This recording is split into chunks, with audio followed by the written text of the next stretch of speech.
So, hi guys, good morning.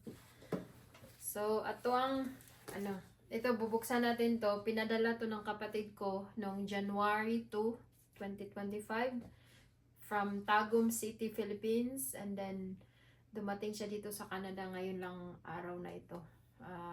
Kaninang 9:30 a.m. something. So, 12 days siya kasi January 2 sinend sa Pilipinas. Ngayon is 14 na eh. January 14 na. So, 12 days siya dumating dito sa Calgary, Alberta. So, ito.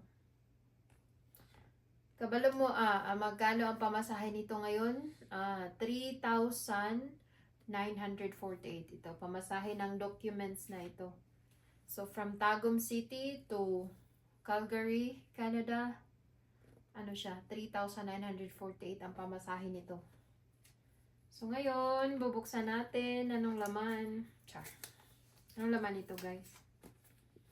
Ang laman nito ay it's a document.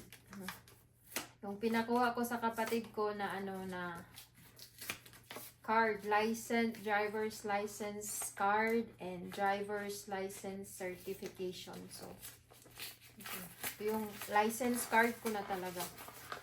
July, nung umuwi ako July 2023, umuwi ako.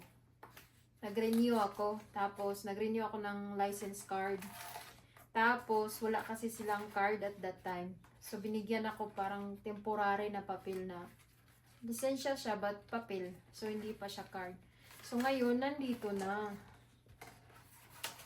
So, yan. Sa YYC, that is Calgary code ng nga nila, dahil nila. Magani, wala ako mag-isi.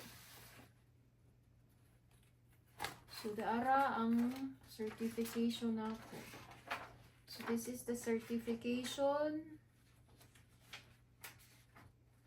Ang bayad niya, guys, pagkuha sa Davao is ano ba yung bayad? 100 pesos. Magkuha ka ng certification sa Davao. Kasi sa doon daw kasi sa main papakuha. So, ang license card ko andito na ikit. Pataka ang ito. Umiikit sa pandikit. So, ito na siya, guys. Ang laman. So, 10 years na daw siya, oh. Char. Muna niya akong driver's license nga ma-expired 2023. So, thank you so much, former President Rodrigo Roa Duterte. So, 2033 pa siya ma-expired. Kay 10 years man, di ba? So, ano ko driver's license card, char. So, ito yung kailangan sa registry dyan na pinapakuha ko. So, ang pamasahe nitong dalawa, itong card na to, tsaka ito, is 3,948 from Tagum City, Philippines to Calgary, Alberta, Canada. So, yun. Mahal siya, no? Medyo mahal. But at least, naabot na yun siya. Makahappy. Gikag Tagum City, tas Nanadrias, Canada. Char. Thank you. Thank you sa akong manghod. Salamat, Bon.